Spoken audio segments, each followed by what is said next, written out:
مکے سے بیت المقدس کا سفر کروایا، اتنی ہی دیر میں انبیاء کی امامت بھی ہوئی، اور کتنے واقعات کہ اگر ان کو بیان کیا جائے تو گھنٹوں تو ان واقعات کے بیان کرنے میں صرف ہو جائیں گے، جو نبی کریم صلی اللہ علیہ وسلم کے ساتھ اس سفر معراج میں پیش آئے۔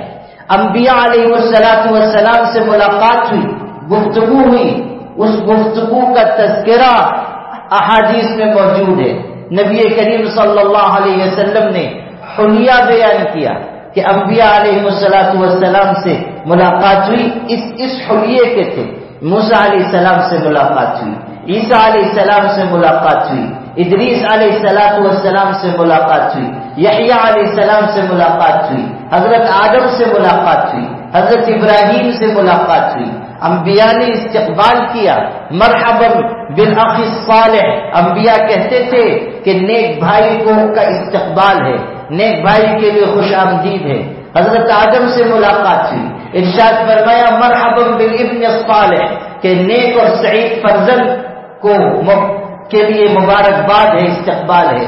اس لیے کہ حضرت آدم علیہ السلام تو سب کے والد ہیں، وہ تمام کائنات انسانی کی کہ لوگوں کی نسل انہی سے چلی ہے، تو استقبال کیا گیا۔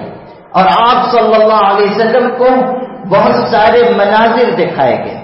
آپ صلی اللہ علیہ وسلم جس شان کے ساتھ تشریف لے گئے، جس شان کے ساتھ آسمانوں تک پہنچے، جس وقار اور عظمت کے ساتھ آپ کو جنت جہنم دکھائی گئی، آپ صلی اللہ علیہ وسلم کا جو استقبال آسمانوں پر ہوا، نبیوں نے بھی کیا، اللہ کے فرشتوں نے بھی کیا، وہ تمام چیزیں یہ بتانے کے لیے بہت کافی ہیں کہ معراج ایک طرف اللہ کے رسول کی عظمت اور آپ کی عزت کا اظہار ہے، اور دوسری طرف اللہ تعالیٰ کی قدرت اور اس کے جلال اور اس کی عظمت کا اظہار ہے۔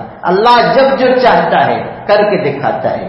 نبی کریم صلی اللہ علیہ وسلم آرام فرما رہے تھے، اس میں روایتیں مختلف ہیں۔ بعض روایتوں میں ام ہانی کے گھر تھے، حضرت ام ہانی کے مکان پر آرام کر رہے تھے۔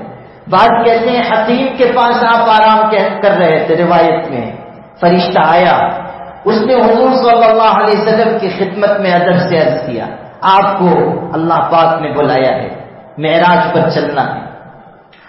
اس کے بعد حضور صلی اللہ علیہ وسلم کا سینے مبارک چاک کیا گیا۔ آپ ارشاد فرماتے ہیں، حدیث میں ہے